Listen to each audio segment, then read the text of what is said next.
श्वासोश्वास समरण चले नहीं पुण्य के पाप ए पूर्णानंद प्रगट भयो आ तो विना मंत्र को जा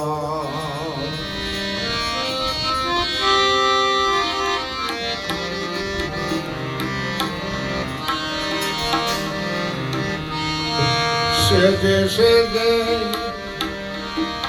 सेजे सेजे सेजे जन सदगुरु મળ્યા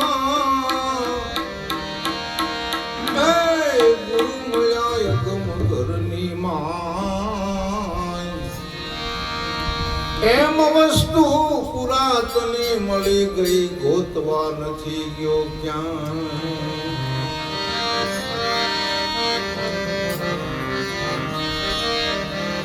મૂળ મહેલથી એ ઉપના ગુણેશા ગુરુ ગમશે ગમતા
પૂર્ણ પડી રૂખડીઓ મોયા કોઈ પાણી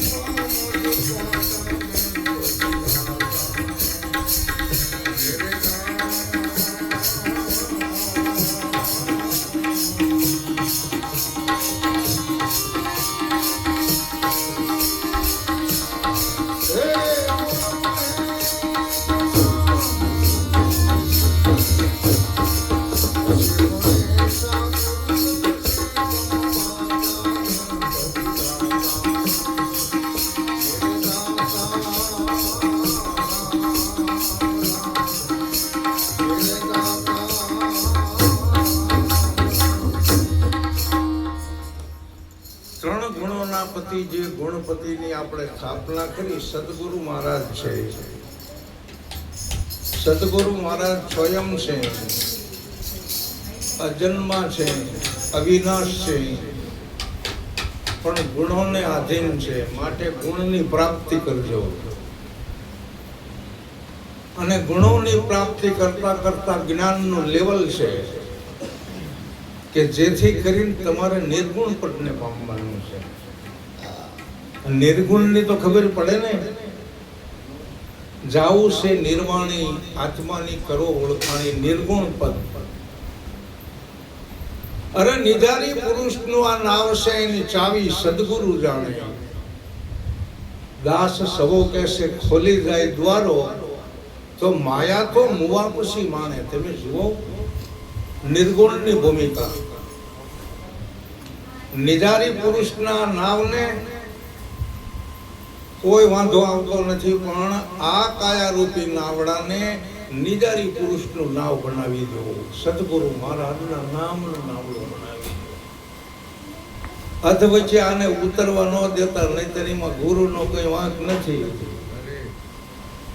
તો ડૂબી જશે.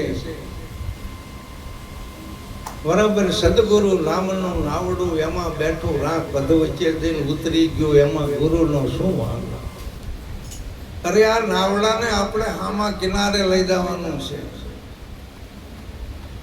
આ અવસરીઓ આપણો જે મળ્યો છે ને, આ વારી ઘડીએ નહીં આવે. એક એક પળ આપણને પાછી મળતી નથી. આ વૈશાખ સુદ પૂનમની રાત્રિ છે, આ સવારે પળ ન મળે. અરે ઘડીક પછી પળ નથી મળતી. અત્યારે જ પેગડે પગને બ્રહ્મ ઉપદેશ તમે જ્ઞાનની પ્રાપ્તિ કરી લો. માણસનો અવતાર આત્મ જ્ઞાન વિનાનો પશુ સમાન છે. સ્ત્રી કે પુરુષ ગમે એને આ જ્ઞાનની જરૂર છે. અમારે હમણે પ્રચાર કરવા માટે આવ્યા હતા ભાજપ વાળા, કે મને બોલવાનો વારો આવ્યો. મેં કીધું હું તો અમારી સંત ભાષામાં બોલું. આ તમે બધા સદસ્ય છો અને કોઈ ધારાસભ્ય છો, તો અમારી સંત ભાષામાં તમે જતી પુરુષ બનજો, અને બહેનો કોઈ હોય તો સતી બનજો. અને સતીના પુરાવા જુઓ કેવા કામ કર્યા છે, અને જતીના પુરાવા જુઓ કેવા કામ કર્યા છે. લક્ષ્મણ જતી, ગોરખ જતી, હનુમાન જતી, વિક્રમ જતી. અરે આમના કામ તપાસો. તમારે કઈ કામ ન કરવું હોય તો તમે જતી સતી નથી, પણ અમને જો કદાચ ઊભા થઈને બોલવાની તક આપી હોય તો આપ તમે જતી સતી બનો.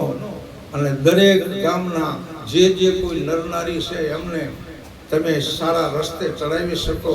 અને ગામમાં અને બે તો મુદ્દા વડાપ્રધાને મેં કીધું લીધા છે, અને એ અમે તમને શીખવાડવી ન આવડતું હોય તો. એક તો નરેન્દ્ર મોદી કહે છે આત્મનિર્ભર, આખા ભારતને બનાવવું છે. નિરાંત મહારાજ તો પહેલાથી કહે છે કે તમે કોણ છો. બરાબર. આ તો અત્યારે એમ કહે છે કે આખો મારો ભારત દેશ આત્મનિર્ભર બની જાય. અને ભારત સ્વસ્થ અભિયાન, ગામડે ગામડે સ્વચ્છતા, ઘરમાં સ્વચ્છતા, આપણી કાયામાં સ્વચ્છતા, એ તો સારો મુદ્દો છે. પણ આ તો જતી સતીના કામ છે. વિક્રમ રાજાએ કેવું કામ કર્યું? દિવાળી આવે ને ત્યારે વિક્રમ સંવત બદલાય. અત્યારે હાલમાં વિક્રમ સંવત 2082 ચાલે છે. વિક્રમ રાજાની સમાન બીજા કોઈની નહીં. આમ જુઓ, બીજાના દુઃખ માટે, બીજાના કામ માટે પોતાના શરીરને બલિદાન આપી દીધું. આપણેથી થઈ શકે તો આપણે કંઈક પરમારથ કરવા જેવું છે, સેવા કરવા જેવી છે. બરાબર? સેવા સમાન બીજું કોઈ તપ નથી. તમે જુઓ, છે ખરા તપો, પણ સેવા કરી દો. કરે સેવા એને મળે મેવા, મેવા એટલે મોક્ષ. સેવામાં મુક્તિ મળી જાય આપણને. આ તમે જુઓ કેટલા બેનો, આમ જુઓ કેટલી બધી સેવાઓ કરી રહ્યા છે. ધન્યવાદ છે. એક મારે એવું ભજન લેવું છે કે રાજાની રાણીઓ જો આ જ્ઞાનને અનુસરીને પોતાના પતિને સમજાવતું હોય કે હે રાજા, એક દિવસના સમયે આ બધા લોકો તમને ખમા ખમા કરે છે ને, પણ એ બધા શમશાને વળાવવા આવશે તમને. આ તમારું શરીર ગમે એવું હોય, મૂછ ઉપર લીંબુ ઠરતું હોય, લીંબુના ફાંડ જેવી આંખું હોય, પણ એક દિવસના સમયે આ માણસો ખમા ખમા તમને કરે છે ને, એ તમને શમશાન વળાવવા આવશે. વાત તો મુદ્દાની છે ને. માટે હે રાજન, આપ સંત બની જાઓ, આપ સાધુ બની જાઓ, આપ સત્યના વૈરાગી બની જાઓ. આપની સુરતાને સુહાગણ બનાવી અને સત્ય સબટની અંદર જ્યારે સુરતા લાગી જાય એટલે સુરતા ઓગળી અને પાણી પાણી થઈ જાય. નિમકની પૂતળી જેમ નીરમાં પાણી ભેળી પાણી બની જાય, મૂળ વતનમાં આવી મળે અને પોતે પોતામાં સમાય. આ બધું મળ્યું છે ને, એ બધાને પોતાનામાં સમાવાનું છે. આ મન છે, બુદ્ધિ છે, ચિત્ત છે, અહંકાર છે, અરે બીજે ક્યાંય નહીં. તમને પ્રગટ સદગુરુ મળે એમના ચરણોની અંદર સમર્પિત કરી દો. જો ઓગળશે નહીં તો આપણો મોક્ષ નથી. આપણે અત્યારે જ મનનું સમાધાન કરીને મનને ઓગળી નાખ્યું છે. બરાબર? અરે આપણને એટલી બધી જ્ઞાન ભૂમિકાની પ્રાપ્તિ થશે કે ત્રણ કાળમાં જગત નહીં દેખાય, માયા નહીં દેખાય. આ તો બધું વ્યાયામ છે, પરંતુ આપણે મોહિત નથી થવાનું. મોહિત થયા માયા વિશે, જેને લાગી માયાની ધૂન, સદગુરુથી શેટા પડ્યા, જેની સુરત બની ગઈ શૂન. સુરત બની ગઈ શૂન, જેમ સિંહ પિંજરમાં પુરાણો, સુતવિત દારા ધામ મોહ જાળમાં જકડાણો. દાસ સવો કહે દુરીજનના હૃદયમાં વસુ જેમ આટામાં લૂણ. મોહિત થયા માયા વિશે, જેને લાગી માયાની. માટે હે માલદે, આ તારો અવસરીઓ એક દિવસના સમયે રાખમાં રોળાઈ જશે. એવું બહુ જૂનું ભજન છે અને મારા રાગને અનુસંધાને હું ગાઉં છું.